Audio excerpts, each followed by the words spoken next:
All right, kids, on February 16th, 2018, YouTuber, host of Louder with Crowder, and comedian Steven Crowder tweeted a picture of himself outside of Texas Christian University, sitting at a table behind a sign that says, "Male privilege is a myth. Change my mind." Now, I'm not saying that this mainstreamed bad faith arguments and its lasting impact has to be more about the sheer amount of memes that came from this moment, but this was at least the beginning of how the grand old party would deal with the youth who wanted to ask adults about the political and economic state of the world right now. And how the rest of us respond to them, apparently. I believe in free healthcare for all, and this guy wants to kill all minorities. And I think that we should talk in front of a panel of judges so that they could decide which one of those is good. Because when you put them together, that means ideologically in this moment, they're equal. And I think it's a net positive that we tell people that those ideas are equal and worthy of conversation. One of the top comments from that video was Jubilee Media's creative team. That's what we're going to talk about, along with how debates have been changed forever. I've mentioned a few times that I'm no longer interested in political debates. And if you want to get into a back and forth in order to change minds and in good faith, fine, have at it. I just don't know what you get from it or out of it. I mean, recent news will tell us that someone can say one thing out and proud in broad daylight and live another among the still dark quietness in the closet. No man should be cross-dressing. I could never be around a man that cross-dresses. Oh my God, they have them reading to their children. Baby, I don't have an ex, but I told you, bitch. Cross-dressing men, fake boobs. A bad faith argument happens when someone engages in a debate insincerely, focusing on simply beating their opponent rather than being honest or learning the truth. This can also include avoiding or refusing to acknowledge questions or great points, steering conversations off track, as well as misrepresenting or distorting other people's views for the sake of making it easier to put that dog down. And as you're about to see, Charlie Kirk and TPUSA's Prove Me Wrong series goes hand in hand with all this. Fingers interlocked. And don't get me wrong, I take it upon myself to push back against narratives and rhetoric aimed at scapegoating minorities from folks who treat an elected official like a sacrificial lamb as if it's leftists that are sheep.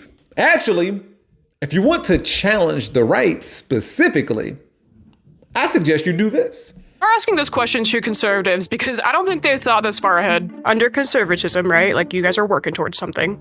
How does life look in 15 years if you get everything you want? We'll get to their answers later. Until then, if there's a media company that might be holding the matches, literally and figuratively, up to the dynamite that is the destruction of debates, it's Jubilee, which was founded by entrepreneur Jason Y. Lee. Lee says that Jubilee was supposed to be a media empire teaching people how to connect and disagree. This former Obama intern wanted to create a company to make content that helps people, quote, see each other as humans. See, Jason Lee was disappointed by the division that came along with President Donald Trump's first term in office. So he did what any hardcore capitalist would do. He started monetizing it by highlighting divides in shows like Eating with the Enemy, Alternative Fact Finder, Spectrum, and Middle Ground. Yeah, you think I made up one of those shows, but give it time. My second claim is, please don't kill me. Please, oh God, please, please, please. Whoa. You got here fast. Yeah, well, I really want to kill you. I can tell. First off, I believe in respect. I show respect to everyone, no matter who you are. I believe we're better as a society when we respect one another. No, I appreciate that. Here's why I'm going to kill you. Is that a threat? It is just a statement. Where do you find these people, man? I'm just stating things and you're being really divisive. Jubilee's YouTube content shifted towards politics after the 2016 US presidential election. It was a nonprofit company in 2010 and later became for-profit in 2017. I'm sure the timing of all that was just a coincidence. Jason Lee has described his vision for Jubilee as creating the Disney of empathy. And if Mickey's daddy made the happiest place on earth, that makes Jubilee a theme park for fascist authoritarians and Nazis, a sounding board for extremists. Look, I've been told that I need to stop making so much about left and right. However, if empathy is in order, it only seems right to expose the imposter among us. I think empathy is a made up new age term that does a lot of damage side of the aisle. That's the game, correct? Both of those deaths of whatever their names were could have been completely avoidable. Probably better off without him regardless. And yeah. Dean Withers and Emily Wilson on Face Off, brought to you by Jubilee in Bad Faith Arguments. Real quick, which one is MAGA and which is progressive? Let's go ahead and focus in on one of the 3 citizens who has been murdered by ICE, and that will be Alex Preddy. So first, you made a very bold claim. A man lost his life, and I think the world lost a good man. And your takeaway is we're better off without them, and that the shooting's justified. So Emily, tell me, what is the legal standard that authorizes an LEO and engaging in the use of lethal force ending the life of an American? Reminder, the person who is spitting facts gets equal time to the person who only cares about their feelings. I don't know. Go ahead and tell me. If you don't know the legal standard that justifies a shooting, then why the hell are you sitting here saying the shooting was justified? I think it was justified because of his actions. Perfect. What actions?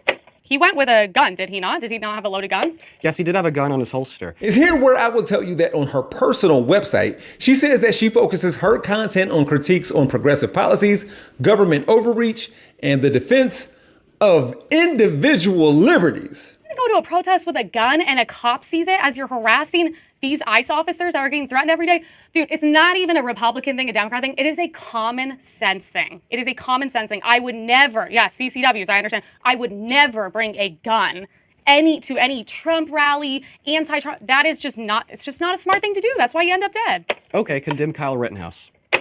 Kyle Rittenhouse? What? You may have already seen that. It got worse from there. Yet that segment ended the way you think it did, with Emily Wilson feigning ignorance about a conservative due to his political ideology who showed up to a protest with a firearm, a rifle. I wondered if she was unprepared, but that would imply that she didn't do what she planned to do.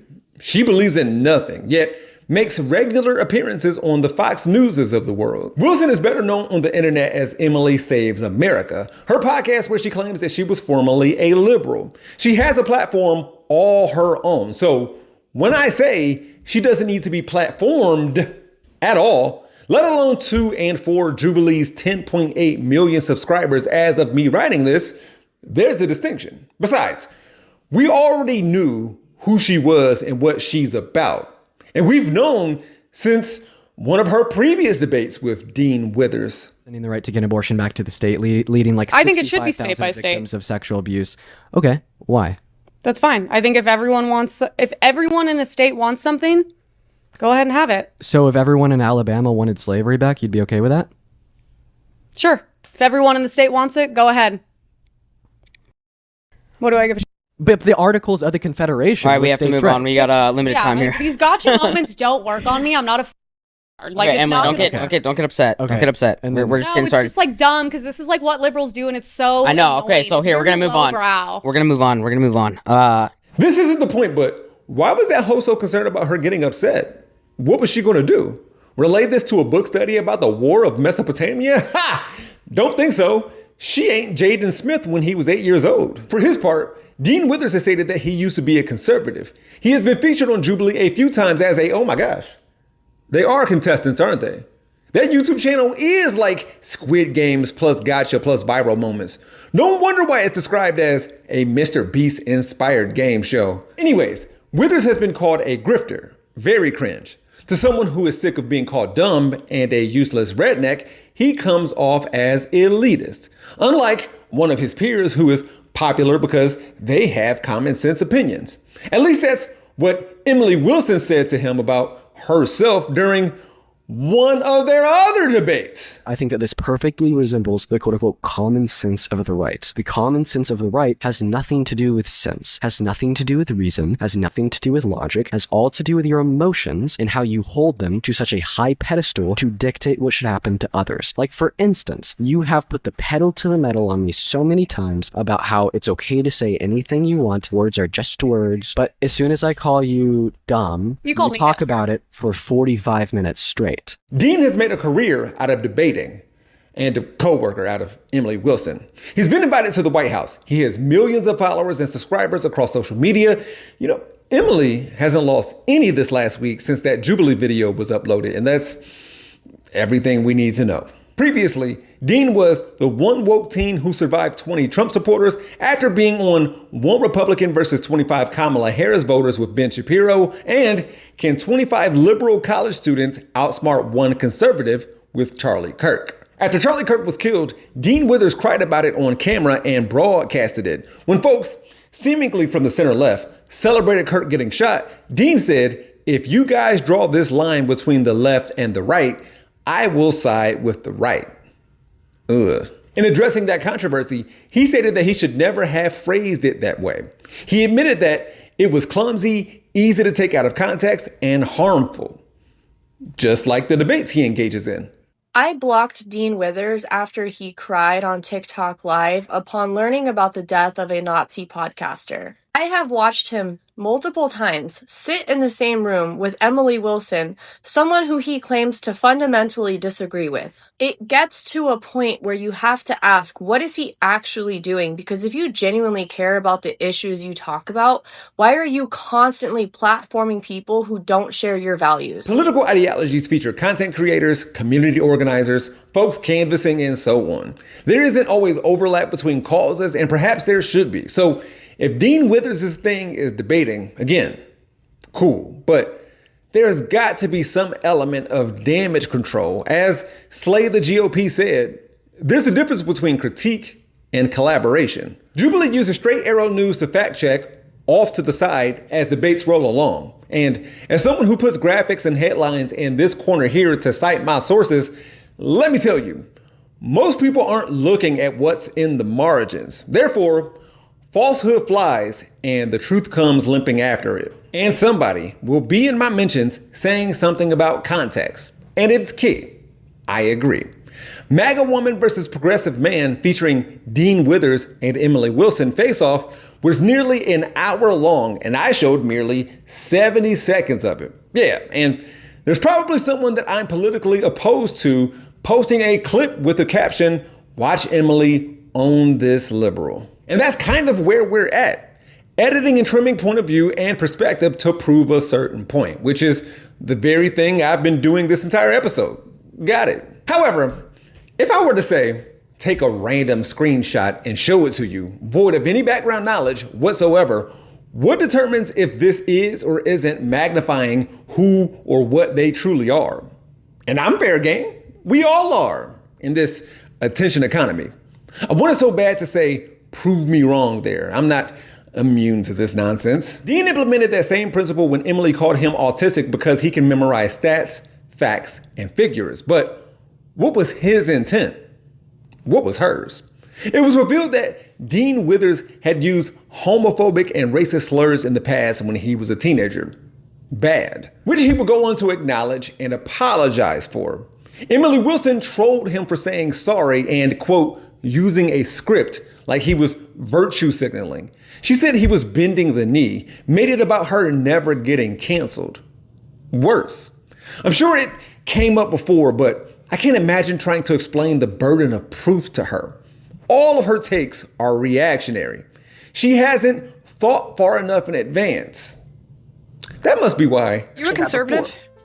I would say, yeah. I'm not really MAGA, but I'm conservative, yeah. If you were to envision a better world under conservatism in like the next 10, 15 years, what's different from today?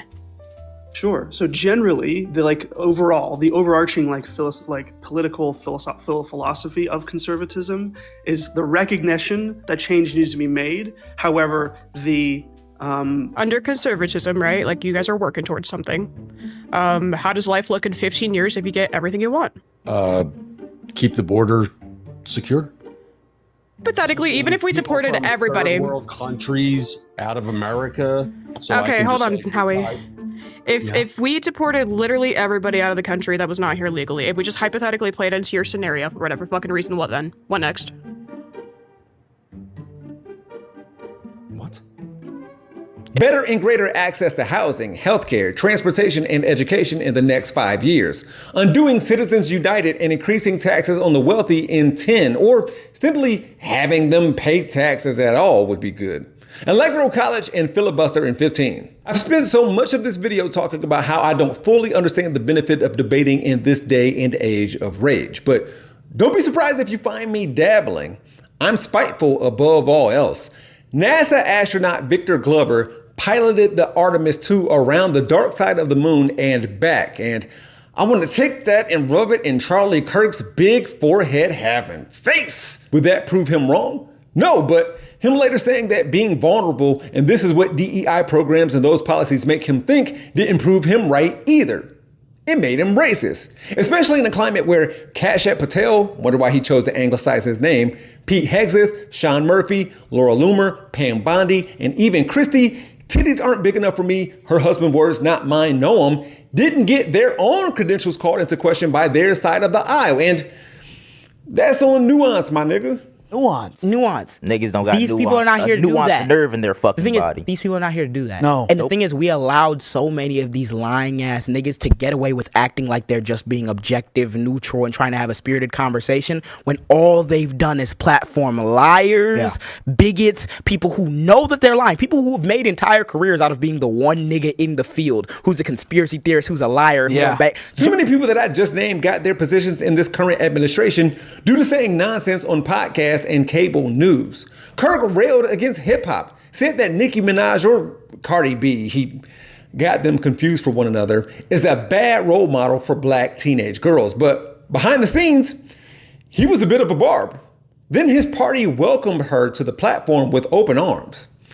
Come on. Going back to Steven Crowder, what were the TCU students going to say to a man whose first or maybe the only time he's changed his mind was after test driving a Tesla with the Hodge twins riding shotgun, by the way? Crowder doesn't or didn't believe in government subsidies or tax credits. Next thing you know, he's claiming that he had to go buy one for his wife. Well, speaking of, and as an example of bad faith, a lot of it depends on where people are coming from, their position. Like when a Steven Crowder, who has enough money to buy or maintain multiple vehicles, only has one family car that his then pregnant wife has to ask to use when trying to escape a man who smoked cigars around her. Again, while she was pregnant with his child. Something about wifely things or duties. It was reported that she didn't want to give their dog medicine that she feared could be toxic for their unborn child if she absorbs it through her skin. Steven Crowder was verbally abusive, threatened physical abuse, all the while having serious issues with no-fault divorce. And he wants to argue? No. Tell him to shut up. That's when the right accuses the left of silencing them or censoring them during their podcasts that are funded by billionaires, or on their book tours, or on the most watched cable news network, which should make it mainstream news, but whatever. I make fun of both sides equally. Why? For what? Is there a bigger joke than Jim Jordan? We gotta act like we call it right down the middle. I'm partial to people who do something about the economic state of the world. Before I started recording, I saw that Representative Eric Swalwell was accused of assaulting female staffers, and he might have cheated on his wife. And if it's true, get him out of here. So now I gotta pretend like allegations and admissions of being a perpetrator from our commander-in-chief, along with a jury finding him liable for sexual abuse, are on equal footing with Mr. Fang Fang? Watch how the respective parties react to this news. I've said it before, we're all biased. The big deal is being aware of it and announcing it. As I present my closing argument, I don't think we know Jason Lee's politics. We don't have to. He insists that Jubilee preserve its neutrality and maintain a diverse team of producers and editors. We try our best to be as unbiased as possible when it comes to the political sphere. How? Did they hire 4 Democrats, 4 Republicans, a moderate, and a centrist? That's weird and tedious. And a quota-based system. I thought we hated that.